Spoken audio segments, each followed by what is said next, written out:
Solve करने वाले हैं अरिथमेटिक एक्सप्रेशन का क्लास 7 के चैप्टर अरिथमेटिक एक्सप्रेशन का एग्जाम्पल नंबर 4। तो ये एग्जाम्पल क्या बोलता है कि Mallesh brought 30 marbles to the playground, Arun brought 5 bags of 4 marbles in each bag. How many marbles did Mallesh and Arun bring to the playground? तो टोटल ये मार्बल्स कितने लेके आ रहे हैं? पहली बात तो हमें यहाँ पे दो लड़के बताए गए हैं, एक है मल्लेश और एक है अरुण। मल्लेश का तो हमें बता दिया गया है ये टोटल कितने मार्बल्स लेके आ रहा है, ये 30 मार्बल्स लेके आ रहा है। लेकिन जो अरुण है वो 5 बैग ला रहा है और हर बैग के अंदर 4 मार्बल्स है। यहाँ लिखा गया है ईच बैग, तो यहाँ पे ये कितने बैग्स लेके आ रहा है? ये लेके आ रहा है 5 बैग्स और हर बैग में है आपके 4 मार्बल्स। इस एक्सप्रेशन को हम कैसे लिखेंगे? 5 बैग और 4 मार्बल, 5 बैग्स हैं और हर एक बैग में है 4 मार्बल्स। इस तरीके से हम इसको लिख देंगे प्रोडक्ट की फॉर्म में। तो अब इसका अरिथमेटिक एक्सप्रेशन क्या बनेगा? देखिए, मल्लेश तो पहले ही लेके आ रहा है अपने 30 मार्बल्स, इसमें हम ऐड कर देंगे क्योंकि हमसे पूछा गया है कि टोटल कितने मार्बल्स लेके आ रहे हैं। तो टोटल मार्बल्स के लिए हमें 5 into 4 को 30 में ऐड करना पड़ेगा, लेकिन क्योंकि एक सिंप्लीफाइड एक्सप्रेशन नहीं है, यहाँ पे अभी हमें इसका प्रोडक्ट निकालना है, हम इसको रखेंगे ब्रैकेट में। अगर ये कोई सिर्फ एक टर्म होता, एक नंबर होता, तो हमें ब्रैकेट लगाने की जरूरत नहीं पड़ती। अब हम इसे सिंपली सॉल्व कर 30 प्लस 5 4s are 20 और हमारा आंसर आ गया है 50 मार्बल्स।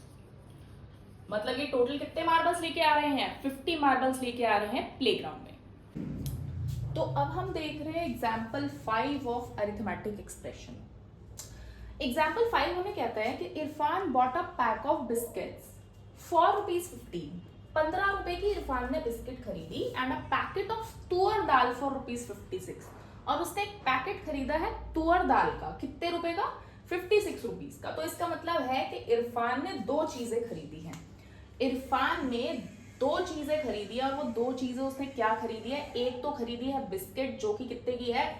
15 रुपए की, और दूसरी चीज जो उसने खरीदी है वो है तुअर दाल जो कि कितने की है? 56 रुपीज की। तो इसने ये दोनों चीजें एक साथ खरीदी हैं, एक ही दुकान से खरीदी हैं, तो इनका जो प्राइस है वो क्या हो जाएगा? प्लस हो जाएगा। आप 2 चीजें एक ही दुकान से खरीद रहे हैं तो उनका प्राइस आप क्या करेंगे? प्लस कर देंगे। अब आगे हमें बोला गया है ही गेव द शॉपकीपर ₹100। उसने 100 रुपए दिए हैं दुकान वाले को। Right an expression that can help us calculate the change Irfan will get back from the shopkeeper.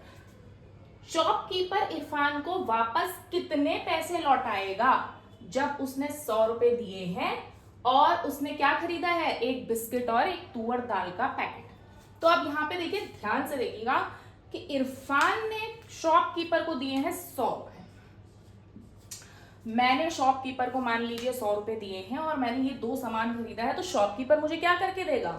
उन 100 रुपयों में से इनका जो सम है, जो इनको प्लस करके जो आएगा, उसको वो 100 रुपए में से काट के दे देगा मुझे। तो उसको काटेगा कैसे? वो माइनस करेगा, सब्ट्रैक्ट करेगा। किसे? सम को। किसके सम को? 15 और 56 के सम को। मतलब पहले मैं इन दोनों को प्लस करूंगी और उसके बाद जो इसका सम आएगा उसको मैं 100 में से माइनस कर दूंगी। तो 100 माइनस यहां पे क्या आ जाएगा? 15 और 56 प्लस करके आता है 71 और 100 में से मैं 71 माइनस करूंगी तो आता है 29।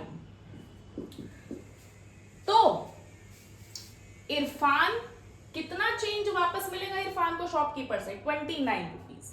शॉपकीपर इरफान को 29 रुपीज वापस दे देगा।